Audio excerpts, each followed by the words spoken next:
Ladies and gentlemen, fellow feathers in arms, welcome back to the Conversations That Quack, episode number 3, your conversational podcast for the thoughts that linger when the lights go up and the credits are long over. I am one of your hosts, Brandan Jones, and joining me downstream on this adventure, the man, the myth, a quack who is just an acquaintance, Yfran Garcia.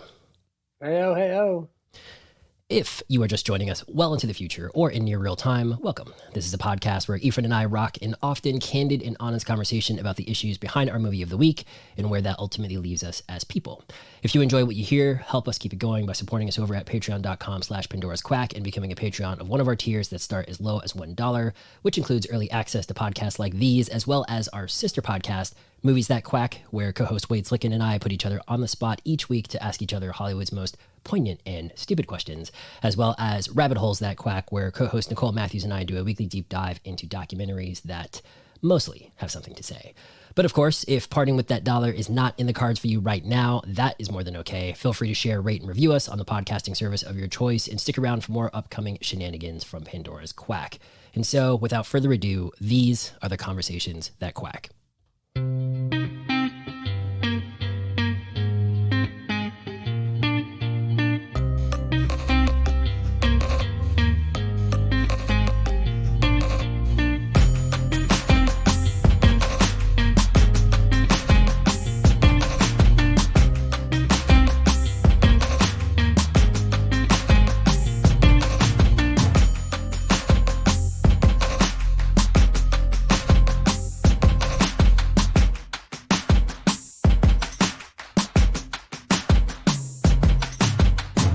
Tonight's movie of the week is called Monster. Monster is about a smart, likable 17-year-old film student from Harlem who sees his world turned upside down when he's charged with a murder. We follow his dramatic journey through a complex legal battle. Written and directed by Anthony Mandler, who I believe this is his first film, but he has hundreds of music video credits with artists like the Jonas Brothers, Jennifer Lopez, Taylor Swift, Jay-Z, kind of the full gamut. Stars A$AP Rocky, which I was not expecting, John David Washington, which I was not expecting, and then, of course, Jeffrey Wright, Kelvin Harrison, and Jennifer Hudson, amongst others. Currently, as of this recording, Rotten Tomatoes has this critical rating at 68%, and the audience rating is at 69%. So, Yfran, listeners, it may have seemed as though we planned to open our show here with 3 movies examining the systemic or legal plight of the black protagonist, but it actually just kind of ended up that way. But what has definitely been interesting are the perspectives that we've experienced so far. We saw a movie that examined an interracial couple dealing with the possibility of their son being the victim of a police shooting in American Son. We saw the perspective of a father and former veteran whose son is murdered in the opening scene of American Skin, who must go above and beyond to seek closure and justice. And now we have Monster, about a 17-year-old boy accused of being involved in a murder, because for all intents and purposes, he fits the description. Before we jump in, I want to give everyone a spoiler warning, because once again, I think this will be difficult to dive completely into without potentially giving away the ending. So feel free to hit pause or save this podcast until you've had a chance to check out Monster, which I believe is a Netflix original. I think I remember seeing the little red N on there. So check that out. So that's enough setup. Even first things first, you hear about this movie, you see the preview, the trailer. Any expectations going in? I remember when we talked about this a little bit last week. I think you said this was on your radar already, but do you have any idea of kind of what we're going to jump into? No. It's funny when you mentioned that it kind of fell into our lap this way. Yeah. We really didn't plan to really analyze the plight of the young black teen, but here we are talking about it. And no, I really had no expectations for this one. I thought it was going to go in a different direction, similar to American Son and American Skin, the first 2 we watched. It didn't go in a similar direction at all, which is great. Yeah. No expectations going into it, but some thoughts coming out of it. Yeah, the only thing was I was worried that this was going to be another version of When They See Us, Ava DuVernay's movie on Netflix about the Central Park 5. So I think probably similar to you. I'm just glad that it not only wasn't, but I think it really managed to dive into something that doesn't really get portrayed a lot on screen, and something that you and I talked a little bit about before we first hit record in the first show, which is basically this often like tightrope act of being both educated and black in an environment where those two things are sort of expected to be mutually exclusive. And I thought that was like a really cool thing that the movie does, because I don't really, off the top of my head, remember there being not only just like a, you know, protagonist that's kind of dealing with or rather who's sort of in love with film and sort of storytelling. It's usually sort of like music, or there might be something else kind of there, but just kind of film specifically, which I think is really cool how it kind of interweaves with the structure of the movie. But then kind of seeing him still being in Harlem, still kind of being around people who are just kind of say just aren't as fortunate, and him just sort of interacting with them on a daily basis. And I think I don't like Calvin Harris, the guy who plays the main character, Steve Hartman. I know him from this other movie, Luce. Luce, which I highly, highly recommend to folks. And he's definitely carving out this niche of this, like, you kind of make an assumption on sight about him, but then like the more you hear him speak, the more you kind of see him in his element, the more you kind of see him do what he's doing. There's like a lot of depth there, and it's kind of something that he's able to kind of convey really interestingly. So all that to say, basically, I just was not expecting this movie to be anything like it turned out to be, but, you know, happily, very happy that was the case. Yeah, for sure. There's something really I really like about Calvin Harris, the actor, and it's just, I don't know. I guess it's just the movies we picked, but this class of young African American who's educated, not outside of the story, just even the actor itself. We saw it also in American Skin with Jordan. For me, this, I don't know what it is, but I'm really, really attracted to these characters. I really, really love these guys. I love this wave, this new wave of young African American talent rising up here. And I'll be honest with you, admittedly, I haven't seen anything that they're in. These are the first two things I saw. I'm forgetting Jordan's name from the actor's name from American Skin. Yeah. And Calvin Harris, but I really do like this. I like their roles. Very smooth, very sophisticated, and educated. It's to me, it's interesting, right? I mean, in all the movies we discussed, we get to look into the child's upbringing. In American Son, they made it seem like this kid was troubled, right? Like he was struggling with his own identity. And that's the reason why he found up with some shady characters.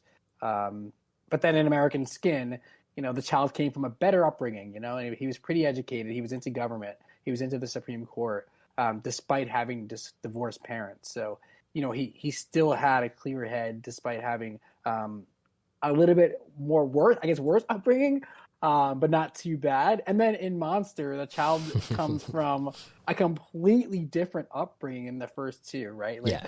He's seemingly, it's more like a seemingly affluent upbringing. He's the son of two pretty successful parents, it would seem. He goes to Stuyvesant, which is incredibly prestigious high school. No family divorce, no family conflict, just a child with like all the support in the world. Yeah. So I definitely appreciate the diverse backgrounds that these Black teens come from in the first three movies that we've seen. This one being a more affluent upbringing for this young Black teen. In Monster, it's not like the first two we saw. It isn't about the cops, or police training at all. Yeah. You mentioned it yourself, it's about this child who has a passion for photography. The movie itself is rather poetic. Yeah. It's about this 17-year-old boy named Steve. He's a passion for photography. That passion is important because that's what he knows. He sees the world through aspects or complex aspects of photography. He tries to make sense of his teachings. He tries to apply them to the situation he's living in. Steve is caught in the wrong place at the wrong time. That's what happens in this one. And it's as easy as that. He's not a thug. Not a thug at all. He's just a victim of the stereotypes that go into a broken court system. So a little bit different than the first two movies. Yeah, and I liked how, even from the beginning, how he's, exactly as you said, the way that he's sort of viewing life is the way that he's sort of viewing the movie as it's unfolding, where he's kind of like interior, interrogation room, like all that kind of stuff, or police station. And it was really cool to sort of see that, because it not only created this sort of like meta vibe with the movie of just like, oh, this is like genuinely from his point of view, but I thought the movie did a really awesome job of, kind of as you said, like it doesn't deal with the police at all. And even when he's in the police station, it's shot in such like a close up way that like, that's kind of how you view the police station. Like you're in this absurd moment where you're kind of talking to the guy and you're just like, oh, I don't really know like why I'm here, kind of what's going on. And it's not this like big backdrop with like backgrounds and like part of the system. And, you know, in other movies, there'd be like the guy being dragged in off the street and kind of like kicking while cops, like all those like cliches. It's just kind of cleared of all of that and has this sort of very, this is exactly what his point of view is. Even to like the courtroom, I thought was, it's one of the few times that, you know, most of the time when you see, you know, set design and all that kind of stuff, it just blends into the background and it's not really a thing. But even like the courtroom and just kind of like how it was gray and kind of like didn't quite look like anything, but like you recognized it obviously as being sort of a courtroom. I just thought all of those details were really well handled. Yeah, I agree. The environment, the setting, it sounds like, it looks like just from an aesthetic perspective, it did appear that everything that went out there was the setting. Even if you could, you know, take a quick wink at it, a quick glance, you know, everything, from the colors, the tone, the way it was shot, you would know you're in a courtroom. You would know you're in a prison cell. You would know that you're in a police station. So I totally agree with that. Yeah, the thing that I thought was really actually cool about this movie is, so and the latter two were, you know, that we saw with American Son. You know, there's kind of the mystery of, you know, is this, you know, is you know, Kerry Washington and I forget the lead actor's name. It's like, is her son dead? And it's kind of this, you know, build up to that big answering of that question. And then when in American Skin, where kind of immediately that sort of happens. And what I thought was really cool about this movie is you're kind of wondering the entire time, did he do it? And so it's kind of, it's interesting because it's like, there's this additional layer where we're sitting there as an audience, almost as like a surrogate juror, kind of like watching his life unfold and kind of being like, oh, was he involved? Did he do it? And I really liked how we kind of get to see who he is. And so like, there's almost this like meta projection that's going on where you're like, oh, well, he definitely doesn't seem like the type of kid who would do this. But then as his relationship with ASAP Rocky's character, I think it's King is kind of what the character's name was, as he starts to kind of develop that, you know, friendship, if you will, you do kind of wonder, oh, like, is this going to kind of be one of those things where he is kind of in the wrong place at the wrong time because he's filming, but then wouldn't that be obvious? Does he kind of get involved? Is he, you know, kind of where is that complication? Where sort of that gray area that puts him in here? Or has he genuinely done something and this is just sort of like catching up to him? He's made that sort of mistake that he shouldn't have made. And I just thought that was really cool how we really don't know exactly what happened until the very end, despite the fact that all the characters are kind of talking in and around it, which I thought was cool. Yeah, I agree. I think that the one thing I felt like in my heart of hearts that he was always innocent. I think that was something that you could see from him himself, Calvin Harrison. His role, he played it to a T of this guy who just doesn't even know how he got there. You know, he has a great future. He's passionate about photography and he has good friends and he has a girlfriend that he likes. And he just doesn't even know how he got there. And the whole time he's questioning himself, you know, he's talking it over. And that's what I really like, the narration of him trying to figure out how he got there in the first place. Like what happened? Like what did he do? And I think that you want to believe, you know, after watching the first two movies, I mean, you want to believe that everything's going to go right here. Like, this is a system, a court system. I called it broken in the beginning, but it ended up not being so broken in the end. But you want to believe that he was innocent. He believed that he was innocent. You know, and the part that threw me off was when Jeffrey Wright, who plays his father, they had the first initial conversation they had in the prison. It was like visiting hours. It made it seem like the father actually thought, Jeffrey Wright thought that he did something wrong. That he was guilty, that he was just disappointed. And that's what really, really threw me off. You know, I really thought that you see this interaction, you see it's all about the son. And you see the interaction, you see his plight, you see his trying to understand his logic, reasoning, trying to understand how he got there, what happened, and how he actually is not a monster, but feels like a monster in a prison cell because he's trying to feel nothing. And the father, that whole conversation with Jeffrey Wright was very odd to me. I don't know. It was just like, he was almost talking to like, it'd be like any of us talking to a father who knows you did something wrong and he's just disappointed, but the facts weren't even out yet. You know, I don't know if that's what they were trying to get off there, or if that scene was supposed to be portrayed. But that's how I interpreted it. Yeah, I really liked that scene because it's one of those things where I can imagine being in Jeffrey Wright's shoes where you're like, you've done everything right. You know what I mean? Like, it's like they had that, you know, it's very clear that they had some money. You know, they were putting him through that, you know, private school, even though they were in Harlem, but they kind of had that entire brownstone. Like, it was cool that we saw that, because not only did they have that, you know, nice sort of open kitchen, sort of living room kind of area, he was able to go downstairs, and like, apparently like his dad had like the downstairs area that was like an office and all that kind of stuff. And for those of you who kind of live in New York, or kind of, you know, in kind of city urban areas where you can kind of see those older brownstones, like those go for tons of money now. I have no idea how much they are in the city proper, but it's like those are usually get chopped up, and there's like 4 apartments, and they're kind of awkwardly done and all that kind of stuff. So it was kind of just felt cool where he was like, oh, they have money. He works in, I think it was like advertising and such, which, you know, can be lucrative and all that kind of stuff. And he seemed like he was very senior there. So it was like really cool to see all of that. And then I think he's just wrestling with the, like, you know, we did everything that we were supposed to.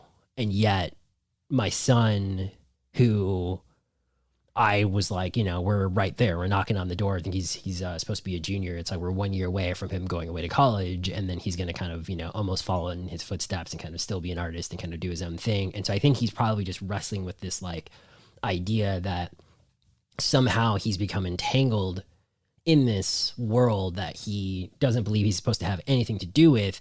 And it's almost like, I almost would even say the interpretation, at least for me, is like, it's not even about whether or not he did anything. It's just that like fear that like it won't even matter. Like, it's like he's sort of been chosen by, you know, the quote unquote, the system, if you will. And there are plenty of people who, you know, as we've spoken about sort of in previous weeks, who are just taken down for one reason or another, wrong place, wrong time. And then it could kind of, it's rare that there's ever sort of a slap on the wrist or like a warning or, you know, that kind of thing. Like, his son is spending time in jail kind of thing. And he's just trying to like figure out like, okay, I may have actually lost him. Like, it's like I'm sitting across from him, like almost replaying, like, what was like, where was the mistake that I put him on this path? And so I think he's not even like thinking about it in terms of, oh, I believe you, you're going to get out of this kind of thing. I think he's just sort of like, he's gone internal. And part of that interpretation too was like when the time's up and he's like struggling to almost like get up, because it's almost like he's almost saying goodbye, even though the trial at that point is like just beginning. It's almost like he's like, oh, I may never sort of like see him again. That was kind of my read on that. Yeah, and that's a great interpretation. And I'm happy you said that, because I didn't even think of it that way. I thought of it in a way of, okay, if I am Steve, the son, and I'm meeting with my father, I want trust, I want compassion. And again, like I put myself into his shoes. I understand that that's not, it's really open to interpretation. I'm glad this is why we talk, right? Because I never even saw from that side. His mom, like, though, what is he supposed to do with that? Yeah. You know, like if you, exactly what you just said, which totally makes sense. But the reality is I'm stuck in a prison cell right now. Yeah. And not only do I have to worry about proving my innocence, I have to worry about this guilt or whatever it is, that my father is trying to explain some stories that aren't, you know, hopeful, optimistic, or compassionate, in my opinion. So I think that for me, like, I struggled with trying to understand why that conversation had happened then and there. But I definitely understand your interpretation. And if you even contrast it or compare it to Jennifer Hudson, the mother, and her visit, you know, obviously, like we only saw like a couple of visits, you know, like it wasn't like, I'm sure like in a real situation there's more visits than that. But we see these separate conversations, and hers was a little bit more bright, right? Like a little more positive, more optimistic. You know, you were named after my father, who was the best man I ever knew. Don't you forget where you come from. You know, read these verses from the Bible that are positive. You know, Lord is my Savior, is my strength. That'll help you get through. You'll get through this. And that's what I guess that's how I relate to those prison visits. I'd like to see something like that as opposed to the conversation that he had with his father. Yeah, it's a good contrast, because it's like you see, you know, with his mom, who's, you know, clearly religious and clearly trying to give him that like kernel of hope to sort of be like, hey, like, you know, keep your chin up, like, you're gonna be fine, you know, you like, I, you know, don't even have to ask you, like, I believe you, like, you're just kind of, all this is a misunderstanding, and then you're gonna kind of move on from this, like, people kind of bounce back from this, like, all that kind of stuff, like, I'm with you, I'm your mother kind of thing. I think she very much was looking at the well-being of her son, who in that moment, and it's a little unclear how long the trial kind of goes or how long he sort of he's been sort of arrested for, because at that point, Steve's basically has that kind of lean back attitude. Like, obviously he's kind of a little bit embarrassed because it's like your mom's there in prison and you're supposed to be trying to sort of look tough kind of thing so that people kind of don't mess with you. And I think like it feels like he's almost kind of just accepted. Like he's like, oh, I'm not going anywhere. Like this is going to be a thing. But much earlier, than that, however early, it's unclear that he's talking to his father. I think kind of your read is right, where it's like from Steve's point of view, he's kind of like, he needs his dad. Like he's like, dad, like, what's going on? Like, what are you guys doing? Like, are you guys like talking to people, like that kind of vibe? And then as I was saying, I think like from his dad's point of view, his dad's just in his own head and just like thinking like, this is my mistake somehow. Exactly. But no, it's a cool contrast. And in that situation too, which was kind of odd, when he called him and he's like, where are you? Do you have, his little brother, do you have him with you as well? And he's like, yeah, we have him with you. And then he gets in the car and his mother was like, who was that? Yeah. And he's like, oh, it's my job. No big deal. Yeah. Maybe not trying to make the family worry about the situation that their son is in. But that was also just a very odd, for me, just very odd from Jeffrey Wright.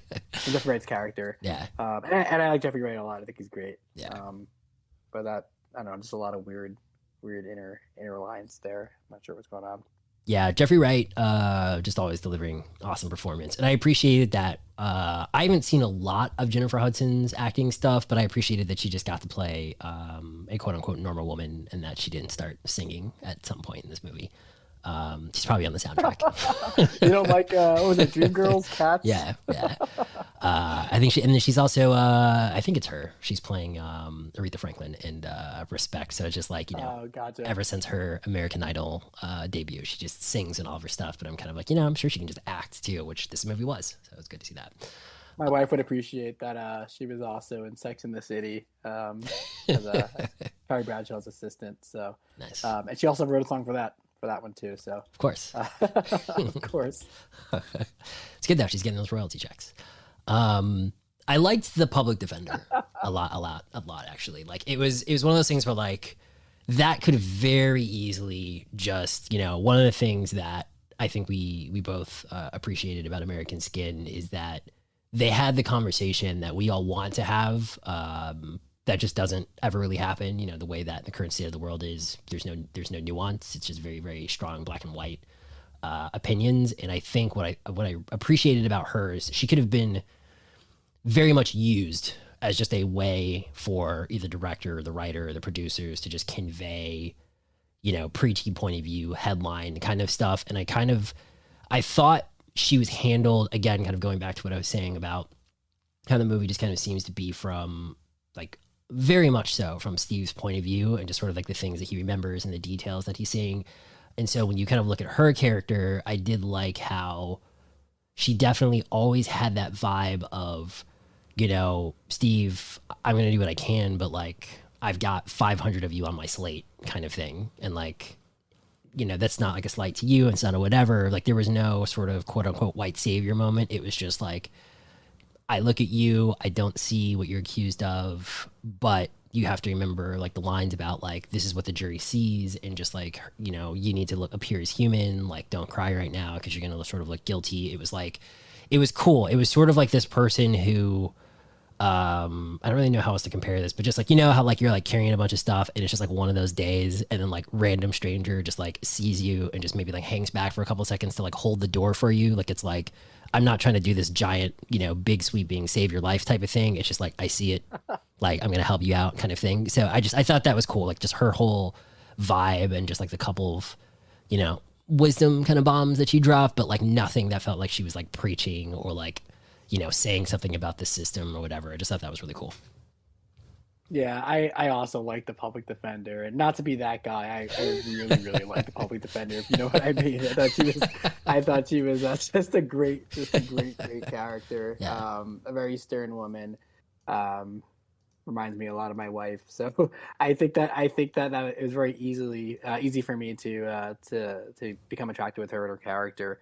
I agree. I agree with what you're saying. I think that I liked how she was a straight shooter. It actually made me question, like, is this how it is? Yeah. For an African American, this whole theme of no matter like what you are an African American. You're black. Like Yeah. that's it. Like you're straight up black. And here in this system, this jury already sees you as guilty because of the color of your skin. And I think that's just something that's just so powerful for me. I think I like to believe that if I wound up in the same situation, the jury would see me like they saw Steve Harmon, Calvin Harrison, that I'm educated, I'm soft spoken, I'm quiet. I come from a good family, who instilled good beliefs in me, and good morals. And I'm not the thug. I'm not here. I'm not the part. Even though you think I am the part, that's not me. As an African American, and I'd like the jury to see that, but the movie makes it seem, and the public defender had a good line too, like you're guilty. The jury sees you as guilty, Yeah. no matter what, no matter who you are. It's just the color of your skin. And Nas, still trying to figure out Nas's character in this, but Nas, the same way. He's like, listen, we know, like we see you, and we know, like this isn't you. Like this is not you. Yeah. We see you in here. We see you as a kid. We see you as a black kid. We know this isn't you, but they don't care. They don't care. You're black. And it just wanted. I don't know. I thought that was pretty powerful because one, like I trust the court system. I believe in it. I have no reason not to believe in the court system. For me personally, I know what the media shows, but I still believe in the jury. I still believe in a fair jury. I still believe in a fair trial. I still believe in innocent until proven guilty. But that whole innocent until proven guilty is almost 20 times harder, right? Like if you're black, it doesn't matter if you're a non-privileged black or privileged black. She made it seem like no matter what, and Nas the same way, it was going to be hard no matter what, just because of the color of their skin for this jury. So I thought that was kind of interesting, and it made me start to question my life a little bit. Yeah, she had that line, something to the effect of when he was saying like, "Aren't I, innocent until proven guilty?" And then she was just like, "You're a black kid on trial," kind of thing, and like that, like she just basically like intimated that like that's enough, kind of thing. Like it's like no one's really even thinking about the context of like this movie or even kind of the other two movies. They're just like, oh, here's another one, guilty sort of thing, and it's like that's like a really like scary but like subtly powerful sort of like thing to like consider, because even underscoring what you just said, where it's like you could be very privileged or sort of underprivileged. You've heard those like stories of like athletes being like tackled, or like there's that mayor of like that Florida city that got like pulled over and sort of harassed, and I don't even think the guy like recognized it. There's just kind of like this, they see that composite that they're fed because of the media and these like call it quote unquote ghost story kind of versions kind of thing first, and then even when they kind of when he has his teacher kind of come in to like speak for him, it's always those moments are always kind of really interesting, because it's like, yes, he's kind of attesting to the character and all this, and then the prosecutor has that line where I was like, yeah, it's like this is kind of the flip side to a lot of things, because it's like the prosecutor's like, oh, so him as the student kind of thing, but do you know what he's like when he's when he's at home? Do you know what he's like after 10? Do you know what he's like after 12 or after 3 or that kind of thing?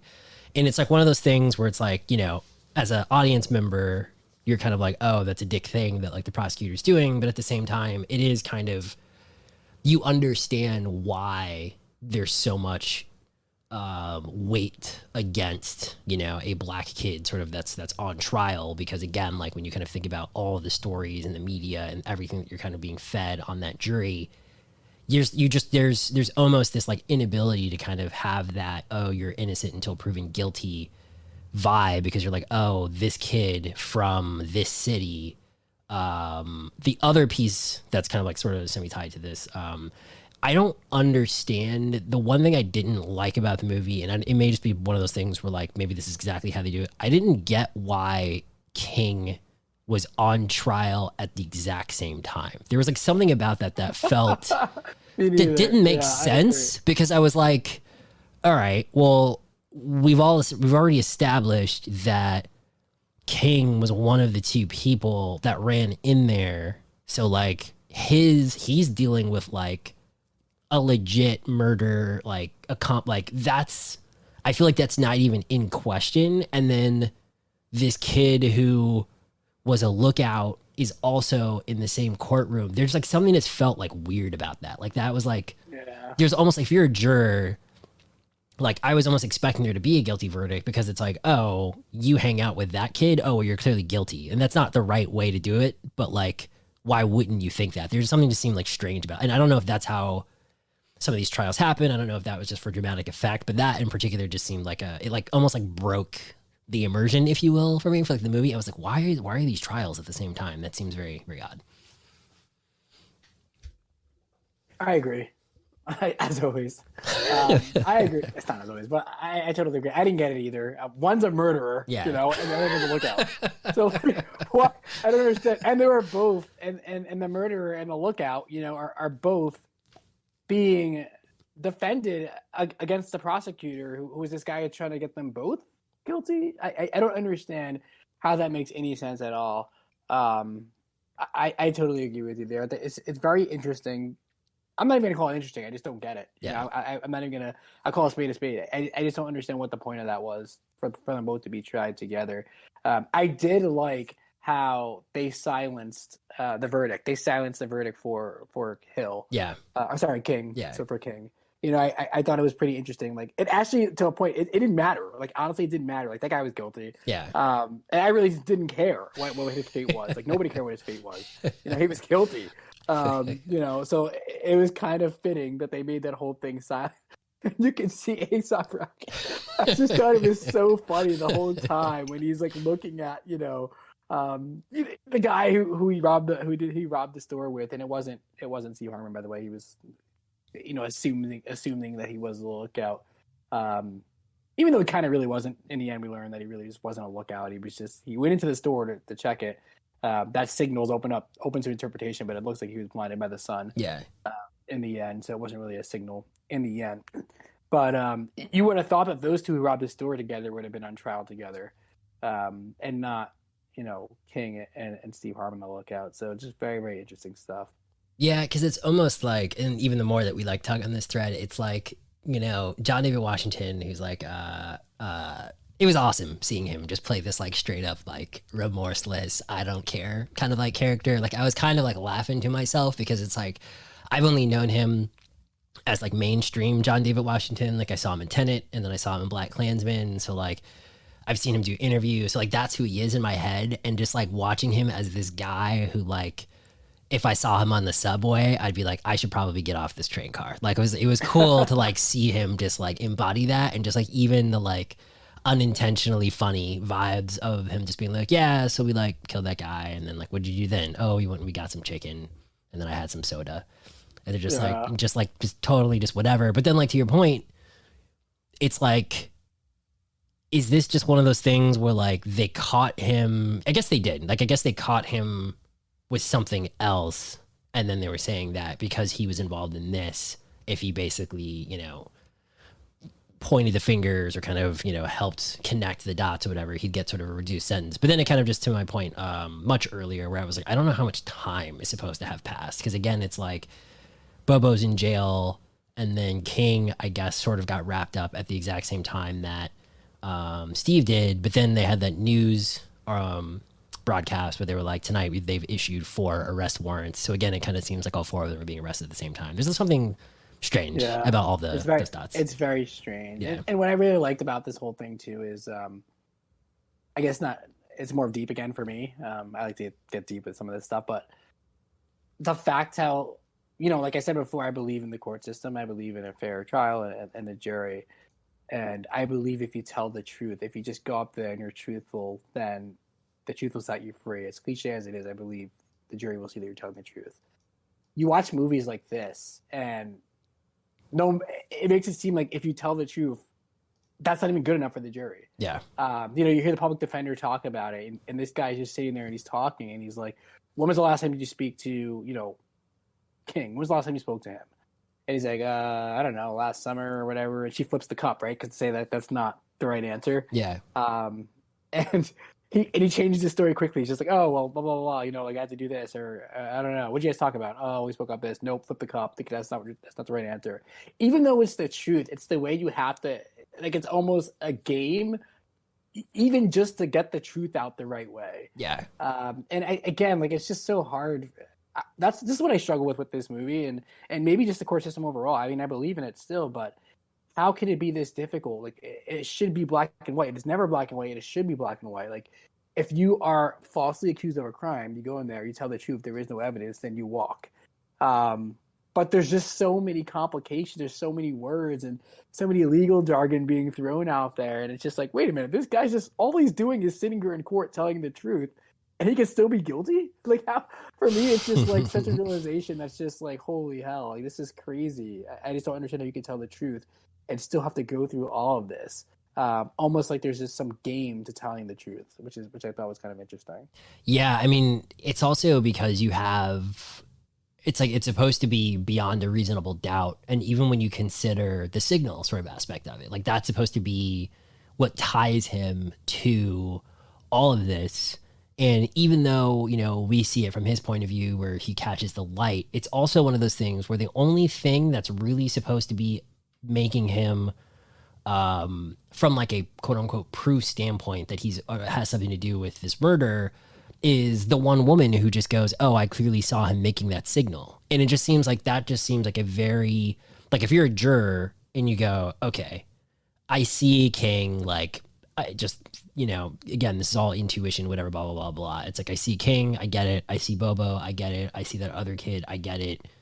This kid doesn't seem like he's supposed to be doing all that. And it's like, do I believe beyond a reasonable doubt that like this kid rolls with those other three kids and then just like does this thing? And I was like, that doesn't seem to fit for me kind of thing. So it's Fair, like, yeah. so, but again, exactly as you said, and what I really appreciated about the movie, there's another show, I'll get to in a second, but like the movie is that it kind of shows you that it's like the truth is that he goes in to look to see if there's anyone there, but then there's the nuance because it's like he obviously had no idea what was about to happen. He had no idea that it was going to be a part of a crime. He may have like had hesitation or kind of had this like intuition of something shady's about to happen or whatever, but he's not an active participant in that crime. So then when you go back to sort of exactly what you were saying, it's like, so what's the truth? The truth is he did this thing, but he had no idea that what he was participating in was a crime. And then it's like,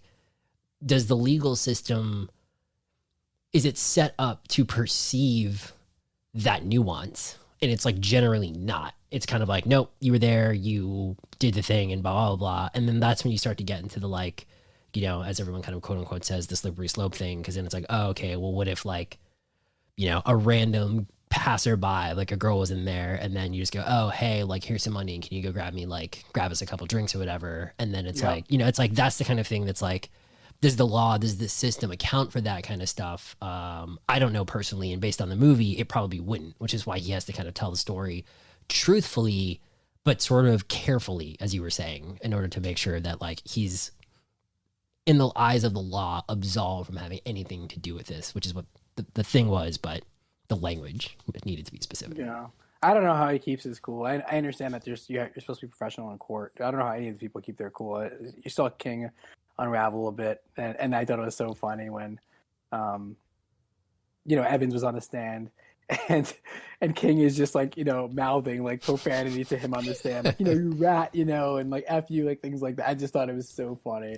And also his reaction in the silent verdict, the verdict that we couldn't hear, I thought was hysterical. But I think it's just so crazy how these people keep their cool in court. If you look at the woman, the only thing the woman had, like to your point, was, oh, he was standing there in the doorway and he did a signal, you know, like a coast is clear signal. And like at that point, I've been like, lady, what the hell? Like, what are you talking about? Yeah. Like, that's not even, like, no, it did not happen at all. Like, you know, I was blocking the sun from my eyes, you know, and he's just like, the way he said that was almost like, you know, in the end, we see that that's kind of the truth, right? I'm just going to call it the truth. It looked like the truth. You know, in the end, that's exactly what he was doing. But the way he answered that question made it seem like he just had an answer prepared. And for me, like, I just don't understand. He was emotional, right? We see him emotional, but we don't see it as much in the court. Like, if that's me, I'm a guy who's fighting for my life, right? Like, I'm 17, I'm young, I'm scared, I'm so scared, I don't know what's going on, but there's a good chance that I could be convicted for a crime or something that I didn't really do or shouldn't be here. He's just like, yeah. She's like, nope, that wasn't a gang sign. No, that wasn't an all clear sign. That was just essentially me blocking my eyes from the sun. He's like, oh, stop blocking you from the guy's pushing him on the eye. It's like, yep, nope, nope, nope. For me, I'm just like, are you out of your? If that's me, I'm just like, I was just so angry. I was just, are you out of your mind? Like, no, I was blocking my eyes from the sun. Do you not block your eyes from the sun? So I don't know. It's neither here nor there. I just don't understand how he gets this cool. Again, it's just a movie, and that's who he is. He's sophisticated. He's like this cool guy. The one thing I just want to talk about too a little bit is just his parents. I think that the way they raise their kids, the man that he has become, it's not just about him, right? Like he's again, photography, his thing. He seems to be a good friend. He seems to be a good student. His teacher loves him. Mr. Sawicki loves him. But his relationship with his brother is just so heartwarming. His little brother, and he asked him, his little brother asked him, what's his favorite superhero? What superhero would he be? His response is, why would I want to be a superhero when I'm your big brother? And I just love that relationship. I don't know. If there's something to be said there, it makes it so harder to go through this trial and watch him in there and struggle with himself. So there's just something I wanted to call out there as well. Just such a great relationship, great parents. I just really, really appreciate the diversity of upbringing in these three movies that we've witnessed so far. Yeah, it's when Jeffrey Wright, he's like, when he says that, I can just be your brother. And he's like, I like that. Jeffrey, I love Jeffrey Wright. He's great. I love it. Yeah. But again, it's just what a crazy, crazy system that we're in. But great movie. Yeah, I think it'll definitely be interesting to see, kind of to your much earlier point, where this young Black acting class goes, because like as I said, like Calvin Harris is very good. The guy who played Jordan in American Skin is very good. There's a lot of these kind of familiar faces. Netflix's movie with Charlize Theron, The Old Guard, the girl who was in that was very good.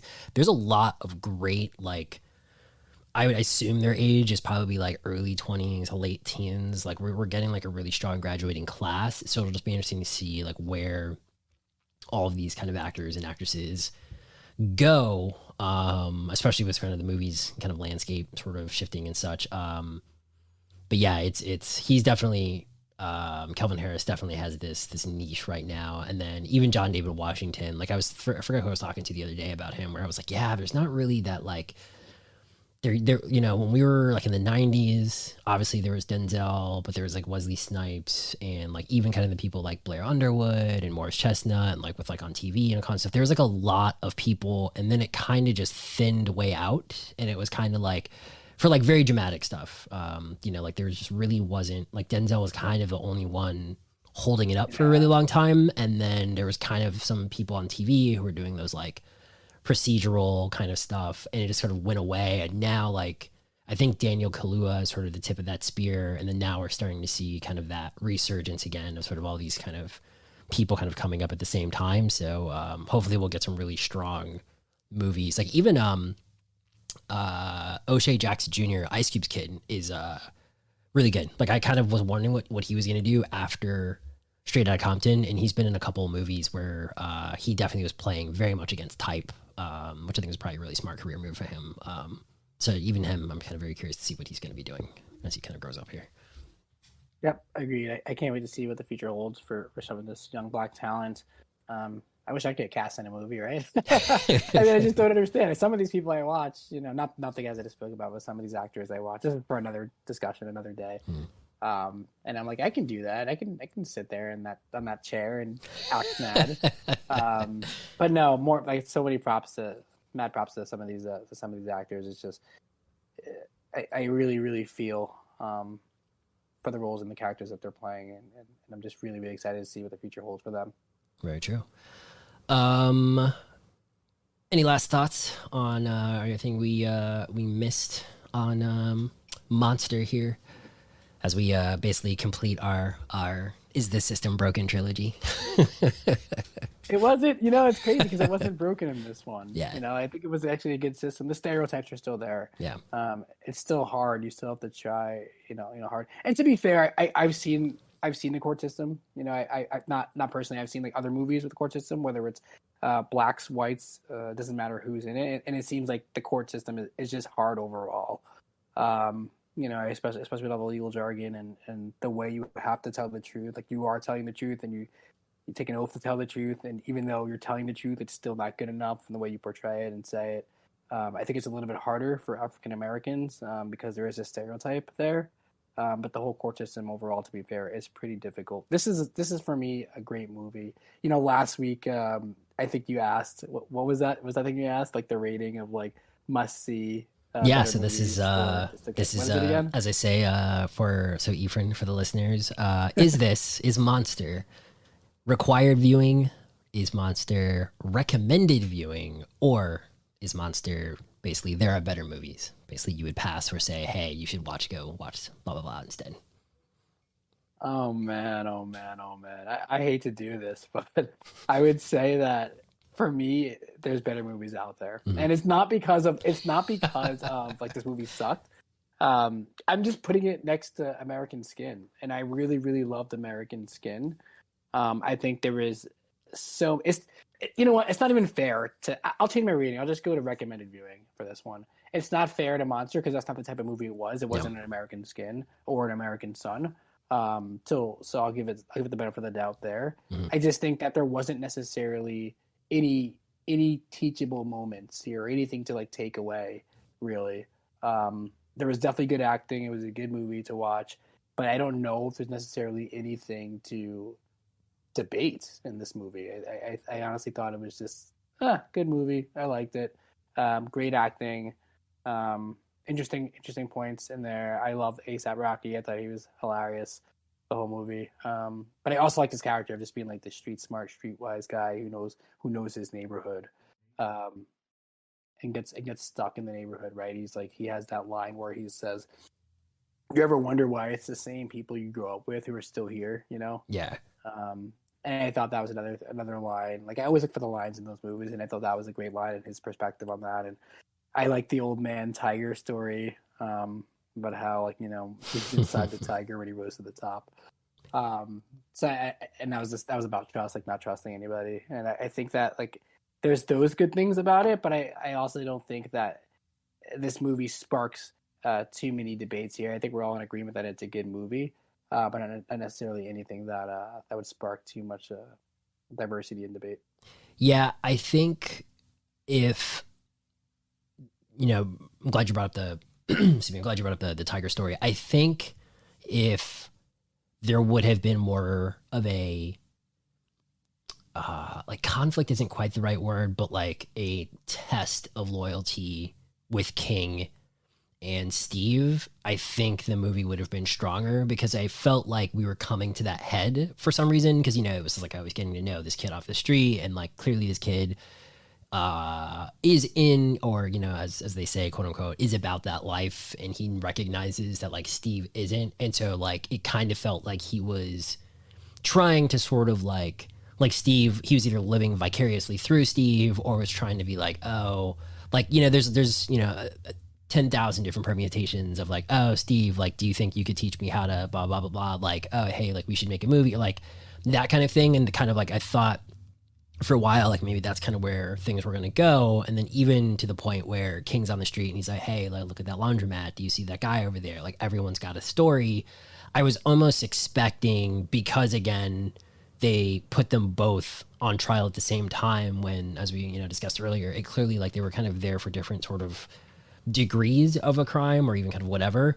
I was almost expecting King to be like, no, he didn't have anything to do with this. Like I was like, get that kid out of here, like blah, blah, blah, like something like that, even though that would have been very like a mushy Hollywood kind of ending. Like I just was like, it just felt like that was supposed to be building towards something and it ended up being like nothing. So then it kind of like, although the tiger scene and him being like, oh, hey, like, do you got my back? All that kind of stuff. Like those scenes were cool, but like, they just didn't really amount to anything. So like, I actually will kind of go on the like, there are probably better movies only because exactly kind of, I completely agree with what you were saying of like, there's nothing that's really in this movie that I would go, oh, hey, you should go watch this because you'll actually be thinking quite a bit about XYZ. Like American Son, like we talked a lot about sort of like, what that movie is trying to like sort of communicate. And American Skin definitely has just that, as we know, we kind of praised last week, just the jury kind of scene and all that kind of debate is probably one of the best things I've seen, dramatized like on film and in quite a while, if not ever. But this movie, and it's, again, kind of following your lead here, like it's not, it's nothing that I'm trying to compare to. It's just like when people are like, oh, what'd you see this weekend? Is this something that I would say, oh, you should check it out? Probably not what I would say in the movie I mentioned earlier that Kelvin Harris is a part of, Loose. I would recommend that movie, and only because it really does play with the idea in a really, really kind of smart way of when you look at an educated black kid and he's accused of something, think about how you feel about that. Think about where your mind goes. And then the movie does a really awesome job of like, wait a minute, like, did he do this? Is he playing his parents? Is he playing the school? Is he actually innocent? It's really cool sort of movie, and great cast. Tim Roth and Naomi Watts, I think, is also in it, and Octavia Spencer also in it. Kelvin Harris, of course. But yeah, it's kind of, I don't know, this movie is kind of one of those things where like, you put on a curriculum and be like, oh, this is what I'm getting out of it. But I do want to say that I again, like very much appreciate the Barry Jenkins of Moonlight and I just blanked on a second movie. It feels like an artistic movie. Like it feels like it's kind of like a, the shots were composed very specifically, that just like the tone of it and all that kind of stuff. I think that's very cool about it. But as far as this kind of communicating something that I think everyone kind of should really engage with and kind of sit with, I don't think this movie goes that far. I agree. Feels like an American Beauty type shot movie of like, but I agree. I thought that was good, but nothing. I'll still recommend it to people to watch, but not my favorite out of the three. And with that, my fellow feathers and arms, that is episode number 3. As we mentioned up top, if you enjoyed what you heard, help us keep it going by supporting us over at patreon.com/Pandora's Quack and becoming a Patreon of one of our tiers that start as low as $1. Our Patreon is also where you can submit movies with similarly controversial issues for us to get into in the future. And as we mentioned last week, not all of those need to be as heavy as this one, as will be exemplified by next week's pick. For real this time. Other than that, feel free to share, rate, and review us on the podcasting service of your choice, and stick around for our aforementioned sister shows. Thank you, Yfran, for joining me this lovely evening. Thank you, listeners, for taking the time to listen. This podcast was produced by Pandora's Quack. He's Yfran Garcia. I'm Brandan Jones, and these are the conversations that quack. Good night.